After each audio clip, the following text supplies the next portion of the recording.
He pulled her closer to himself, wrapping his hand tightly around her waist. I am a vessel of God, and if you obey me you've obeyed God himself. Pastor Adola aka Daddy Possibilities said. Tone. The church auditorium was packed to capacity, the air thick with the sounds of prayer, worship and the rustling of offering envelopes. Daddy Possibilities stood at the pulpit radiating authority and charisma as he wiped his brow with a white handkerchief. This is the hour of revelation, he thundered into the microphone. The Spirit of God is moving mightily in this place. The crowd erupted in a chorus of amen and hallelujah. Fen sat near the middle row, her hands clasped tightly on her lap. Her mind was elsewhere, clouded by confusion and inner conflict. She could barely focus on the fiery prayers or the pastor's dramatic declarations. Daddy Possibilities' voice dropped to a lower, more deliberate tone, signaling that a prophecy was about to begin. The Lord is revealing something urgent, he said, scanning the congregation. There is a young woman here today and the enemy is after your life. The congregation collectively held their breath, waiting for the revelation. Daddy Possibilities' eyes landed on a richly dressed young lady seated in the front row.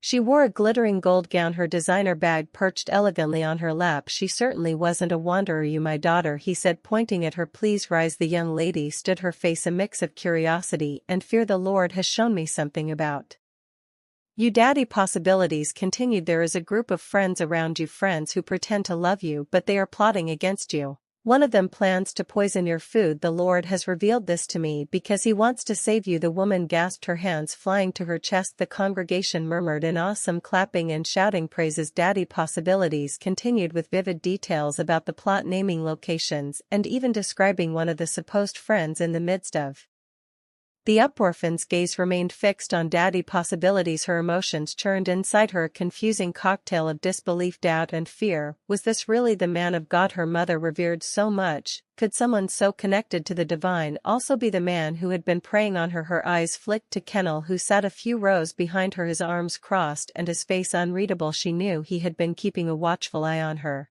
though she had avoided him since their last conversation. The prophecy concluded with Daddy Possibilities declaring a special prayer for the young lady's protection. The congregation erupted into wild applause, shouting praises of Daddy Possibilities, the prophet of our time. After the service, Van's mother grabbed her arm. Did you see how God is using Daddy Possibilities? She exclaimed. That prophecy was so detailed. Truly he is a man of God. BN forced a weak smile, nodding silently. She didn't trust her voice to hold steady enough for a reply as the congregation filed out. Fen felt a familiar sense of dread creep over her. She knew what was coming. True to form, Daddy Possibilities had sent her a subtle signal after the service, a fleeting glance that told her he wanted to see her. When her mother got caught up in a conversation with some churchwomen, Fing used the opportunity to slip away toward Daddy Possibilities' office. Her heart pounded in her chest as she approached the familiar frosted glass door. She hesitated for a moment before knocking lightly. Come in, my dear, his voice called from inside. Ben stepped into the office, closing the door behind her. Daddy Possibilities was seated at his desk, his ever-present serene smile plastered on his face. Ah, Fenna, he said warmly, gesturing for her to sit. You look lovely today. Ben lowered herself into the chair across from him, her hands clasped tightly in her lap. She didn't respond to his compliment, her eyes fixed on the edge of his desk. You seemed quiet during the service, he observed, leaning forward slightly. Is everything all right, mind surf? And replied, her voice barely above a whisper. Daddy Possibilities nodded, his smile never wavering. Good. I hope you were blessed by the service today. Did you see how the Lord revealed the plans of the enemy? Veen nodded weakly. She didn't trust herself to say anything more. He stood up, moving around the desk to sit on the edge closest to her. Finn stiffened as he reached out to touch her shoulder. My dear, you've been such a blessing to this ministry, he said softly. The Lord has great plans for you, and I'm here to guide you on that path. Finn didn't respond, her mind racing as his hand slid from her shoulder to her arm and went further to her lips as he pulled her closely. You've become so special to me, he continued, his tone more intimate. I see greatness in you, and I want to make sure you reach your full potential. Bean stared at her lap, her throat dry and her pulse pounding in her ears. I'll call you later tonight, he said, pulling her gently to her feet. We'll meet in our usual spot. Finn nodded automatically, her body moving on autopilot as he ushered her toward the door. Be a good girl, he said. Vin left The office feeling numb, her thoughts swirling in a chaotic mess. She didn't understand how a man who spoke with such conviction and authority about God could also behave this way. As she walked back to find her mother, she spotted Clay standing near the church entrance, his eyes fixed on her. She quickly looked away, her guilt and shame bubbling to the surface. She didn't know how much longer she could keep pretending that everything was fine, but for now she would continue to play along the evening. Air was calm as Femme prepared to leave the house. She stood in front of the mirror in her room, adjusting her blouse nervously. Her reflection stared back at her, a mixture of unease and resignation. She told herself that everything was fine. This was what Daddy Possibilities had asked for, and she couldn't disappoint him. She opened her door to find her mother sitting in the living room scrolling through her phone. Femme swallowed hard and approached her cautiously. "Mommy, I'm heading to church," she said, forcing a smile. "Daddy Possibilities has called for a special prayer session." Her mother looked up, her expression brightening immediately. "Oh, wonderful, that man of God is truly a blessing. Make sure you focus and receive the anointing, my dear." "Yes, Mommy," Finn said, avoiding her mother's eyes. As Finn stepped out of the house, her mother went back to her phone, unaware of the storm brewing beneath the surface. She had just settled deeper into the couch when a knock sounded at the door. "Who could that be?" she muttered, standing up and heading to the door. When she opened it, she was surprised to see a young man standing there, neatly dressed in a crisp shirt and trousers. His face was serious but polite, his eyes carrying a light of urgency. "Good evening, Mom," the man said, bowing slightly. "My name is Conley. I hope I'm not disturbing you." "Good evening," Fan's mother replied, her brows furrowing. "No, you're not disturbing me. Please come in." Koik stepped into the living room, taking a seat on the edge of the couch. When she offered him one, "Can I get you some water?" she asked, still trying to place the young man in her mind. "No, thank you, Ma, I won't take much of your time," Kla said, his tone measured and deliberate. "So what brings you here?" "Do I know you?" Klee shook his head. "Norma, you don't know me personally, but I know your daughter." At the mention of Fen's name, her mother's face softened, though her curiosity deepened. "Ooh, Fen, is she in some kind of trouble?" Kunal hesitated, choosing his words carefully. "Ma, I came here because I'm very concerned about something." "It's about fear again and Daddy Possibilities?" Fen's mother's eyes widened slightly and she immediately sat up straighter. "What do you mean? What about Daddy Possibilities?" Colonel took a deep breath, his hands clasped tightly in his lap. "Ma, please don't misunderstand me. I know Daddy Possibilities is someone you trust deeply. He's a man of God and many people hold him in high regard, but I've noticed certain things that have made me very worried about his relationship with fear." Her mother's face hardened slightly, her loyalty to the pastor flaring up. "What exactly are you trying to say?" "Daddy Possibilities is a holy man. He has no reason to be involved in anything inappropriate." "I understand how this sounds," Ma Khalil said quickly, "and I'm not asking you to believe me immediately, but I've been observing for some time now. Fen has been acting differently, and I've noticed that she's been spending a lot of private time with Daddy Possibilities. Ma, I think something might be happening, something that isn't right." Her mother's expression wavered. She wanted to dismiss calmly outright, to defend the pastor she had come to see as a spiritual leader and mentor, but the fact that it involved her daughter gave her pause. "You're accusing a man of God without proof," she said, her voice trembling slightly. "Do you know what you're? This is a serious matter." Lynn nodded. "I know, Mom, that's why I didn't want to come here until I was sure I wouldn't accuse him without reason. I care about Fan and I don't want her to get hurt. All I'm asking is that you look into it, watch closely, talk to her if you can. If I'm wrong, then I'll apologize." "What exactly do you think is happening?" she asked cautiously. Kola hesitated for a moment, then said, "I think Dad Possibilities is taking advantage of Fine. I don't know how far it's gone, but from what I've seen, I'm almost certain he's manipulating her. She's young and vulnerable, and he's using his position as a pastor to get close to her." Her mother's hands trembled slightly as she processed his words. The thought of her beloved pastor doing something so vile was almost too much to bear, but she couldn't ignore the possibility, not when it came to her daughter. "Do you have any proof?" she asked, her voice barely above a whisper. Kla shook his head. "Not yet, Ma, that's why I came to you. I need your help to confirm what's really happening. Finn might not want to talk to me about it, but maybe she'll open up to you." Her mother sighed heavily, rubbing her temples. This is a lot to take in. I don't know what to think." Cole reached into his pocket and pulled out a small card, handing it to her. "I understand how difficult this must be. I don't expect you to make any decisions right now, but please keep an eye on Fien. If you notice anything or if you need someone to talk to, call me. I just want to make sure she's safe." As Kunal left the house, Fun's mother sat on the couch staring at the card in her hand. Her mind was A whirlwind of emotions: shock, disbelief, fear, and a goring sense of doubt. She wanted to trust Daddy Possibilities, but her instincts as a mother refused to let her dismiss Kale's warning completely. She glanced at the clock, wondering where Fen was at that moment. A pang of unease settled in her chest, and for the first time she began to question the man she had placed so much faith in. It was late at night, and Fen's mother, Mrs. Adiola, lay on her bed tossing and turning. Kuan Lee's visit earlier in the day had planted a seed of doubt in her mind, one that was growing with every passing hour. She had spent years trusting Daddy Possibilities as her spiritual leader, but the thought that he might be involved in something inappropriate with her daughter gutted her. The more she tried to push the thought away, the stronger it came back. She couldn't shake the look in Kuan's eyes when he spoke about his suspicions, or the way Fen had seemed distant and uneasy lately. Finally, unable to take it anymore, she got out of bed and began peeing in the room. She needed answers, but how could she get them without confronting Fen directly? Then an idea struck her. She could check Fen's phone. Surely there would be some clues there. She hesitated at first. Going through her daughter's phone felt like a betrayal of trust, but this was bigger than trust. It was about her daughter's safety. Her resolve hardened, and she made up her mind. Then she called out, standing at the door of her room. "Yes, Mommy." Fen responded from her own room. "Please come here. My phone is acting up and I need to browse something quickly. Let me use your phone." Thean appeared at the door a moment later holding her phone. She handed it over without hesitation. "Here you go, Mommy. I'll be in my room if you need anything." "Thank you, my dear," her mother said, trying to keep her tone casual. The moment Fen left, Mrs. Alola sat down and unlocked the phone. She navigated to the WhatsApp app and began scrolling through Fen's contacts. Her heart raced as she skimmed the list of saved numbers. Then she saw a contact saved as Daddy Possibilities. The love emoji at the end of the name made her sit up straighter. Her instinct screamed that something was wrong. She clicked on the contact, but to her dismay the conversation was empty. The chat history had been deleted. Mrs. Adola frowned, her suspicion deepening. Why would Fien delete her messages with the pastor?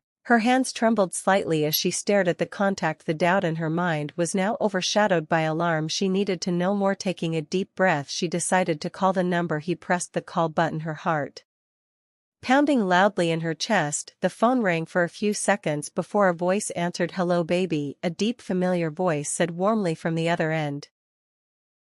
Mrs. Adola's breath caught in her throat. It was unmistakably Daddy Possibilities. She stared at the phone in shock, unable to speak. The casual intimacy in his voice confirmed her worst fears. Quickly she ended the call and deleted the call history, her hands moving frantically. She placed the phone on the table and stared into space, her mind racing. It was true. Conley had been right all along. The pastor she had trusted with her family, the man she revered as a spiritual father, was calling her daughter baby. A wave of emotions crashed over her: anger, disbelief, shame, and guilt. How had she not seen this coming? How had she missed the signs? She had pushed Fen to trust and obey this man, and now she realized she might have been sending her daughter into harm's way. For a few minutes she sat frozen, staring at the phone. Then her anger began to boil. She wanted to storm into Faye's room and confront her. She wanted to march to the church and expose Daddy Possibilities for the fraud he was, but she stopped herself. Kay's words echoed in her mind: tread with caution, don't alert Fen or anyone else just yet, we need to be careful. She took a deep breath and tried to calm herself. Acting impulsively would only make things worse. She needed to think carefully about her next move. She picked up the phone again and scrolled through F's other contacts and messages, but apart from the suspicious contact with Daddy Possibilities, everything else seemed normal. Satisfied that she had gathered enough for now, she locked the phone and called out to Fen. "Fen, come and take your phone," she said, her voice steady. Fen entered the room, her expression calm and unsuspecting. "Did you find what you were looking for, Mommy?" "Yes, I did, thank you," her mother replied, handing the phone back. "All right, good night," Fen said, heading back to her room. "Good night, my dear," her mother responded, watching her leave. Once Fen was gone, Mrs. Adola sat on her bed, her mind working furiously. She couldn't go to sleep now. She needed to figure out what to do next. Should she confront Fan?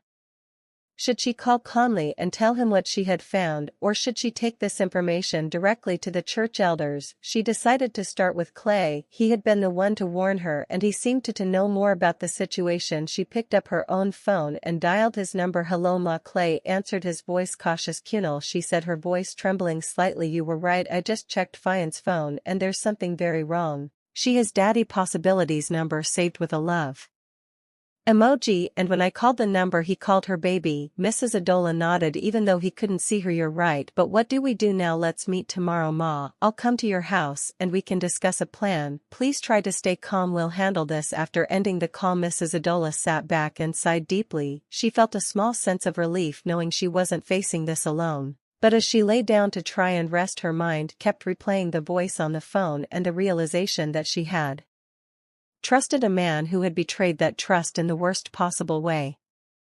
The next morning the cafe was quiet and serene, a stark contrast to the chaos swirling in Mrs. Adola's mind. Clay was already seated when she arrived, his face a mask of determination. Good morning, Ma, he greeted, rising to pull out a chair for her. Good morning, coolly she replied, sitting down and clasping her hands tightly. Thank you for meeting me. Callum nodded. We have to handle this wisely. If Daddy Possibilities finds out we're onto him, he could become more dangerous. I agree, Mrs. Adola said, her voice firm. What do we do next? Kla leaned forward. We need Fen to open up about everything. If she can tell you the full truth, it will be easier for us to gather evidence. Once we have solid proof, we can report him to the authorities. Mrs. Adola sighed heavily. I'm afraid she won't talk to me. She might be too scared or ashamed to admit what's been happening. That's why you'll need to use her trust in you as her mother, KLF said gently. Don't accuse her, just let her know you're on her side. They continued discussing the details, and by the time they parted ways they had a plan. Clay would reach out to Tund, a mutual friend with a knack for technology, to help gather any additional evidence, while Mrs. Adola would focus on getting Fen to confess. That evening, as the sun set and the house grew quiet, Mrs. Adiola sat in her room rehearsing what she would say to Fen. She decided to lean on a classic African mother strategy, invoking the power of dreams. Fen, she called, her voice firm but calm. Fen appeared in the doorway moments later. Yes, Mommy, come in, her mother said, patting the edge of the bed. Sit down. I need to talk to you. Fen hesitated, sensing the serious tone in her mother's voice. Slowly she sat down. Being her mother began, her face etched with concern. I had a dream last night, a troubling dream. In this dream I saw you struggling, carrying a heavy burden, but you wouldn't let me help you. I woke up with such a heavy heart. Fen's eyes widened slightly and she shifted uncomfortably. Yeah, her mother continued, taking Fine's hand in hers. I don't know what this burden is, but as your mother I can feel that something is not right. If there's anything you're hiding, anything at all, please tell me. I promise I won't judge you, I just want to help. Fen's lower lip trembled and tears began to pull in her eyes. Mommy, she started, her voice breaking. Oh, my child, her mother urged, squeezing her hand. I'm so sorry, Mommy, Fen sobbed, the floodgates finally opening. I've been so scared to tell you. But it's Daddy Possibilities. He's been doing things to me, things I didn't want. At first I resisted, but he said if I told anyone our family would be cursed. I didn't know what to do. As Fen poured out her heart, detailing everything that had happened, the prayers, the threats, the meetings in hotels, her mother's heart shattered. Tears streamed down her face as she pulled her daughter into a tight embrace. My baby, she wept, rocking Fien gently. I am so sorry. I should have protected you. I should have seen the signs. Please forgive me. Fen clung to her mother, sobbing into her shoulder. I didn't know who to turn to, Mommy. I was so scared. You've done the right thing by telling me, her mother said, her voice trembling with emotion. We will fix this. I promise you we will make this right.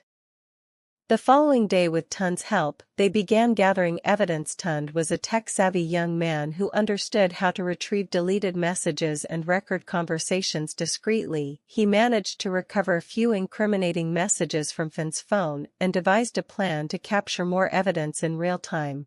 They decided to set up a meeting between Fen and Daddy Possibilities, during which Tund would discreetly record their conversation. Fen was reluctant at first, but with her mother's encouragement, she agreed. The plan worked. Tund captured audio of Daddy Possibilities making inappropriate comments and discussing their secret meetings. With this damning evidence in hand, they took their case to the police. It was a Sunday morning and the church was packed for the weekly service. Daddy Possibilities stood at the pulpit preaching with his usual charisma. Oblivious to what was about to happen, halfway through the sermon a group of police officers entered the church, their presence causing a stir among the congregation. Daddy Possibilities, one of the officers, called out, stepping forward, you are under arrest for sexual assault and abuse of authority. The church erupted in gasps and murmurs as the officers approached the pulpit. Daddy Possibilities attempted to maintain his composure, raising his hands in mock innocence. This is a mistake, he exclaimed. I am a man of God. Who dares to accuse me? At that moment Mrs. Rauchel, the mother of the late Deborah, stepped forward from the congregation. Her face was a mask of grief and determination as she held up a notebook. This, she said, her voice shaking, is my daughter Deborah's journal. Before she took her own life, she wrote about how you manipulated and violated her. You destroyed my daughter. The congregation fell silent, the weight of her words hanging heavy in the air. The officers didn't hesitate. They handcuffed Daddy Possibilities and led him out of the church as the stunned congregation looked on. In the weeks that followed, Daddy Possibilities was tried and sentenced to prison. His downfall sent shockwaves through the community, prompting many parents to have open conversations with their children about abuse and the importance of speaking out. For Fan and her mother, the road to healing was long, but they faced it together, stronger than ever, and though the scars of the past could never be erased, they found solace in knowing that justice had been served. Thank you for watching this video. Please like, comment, and subscribe for more.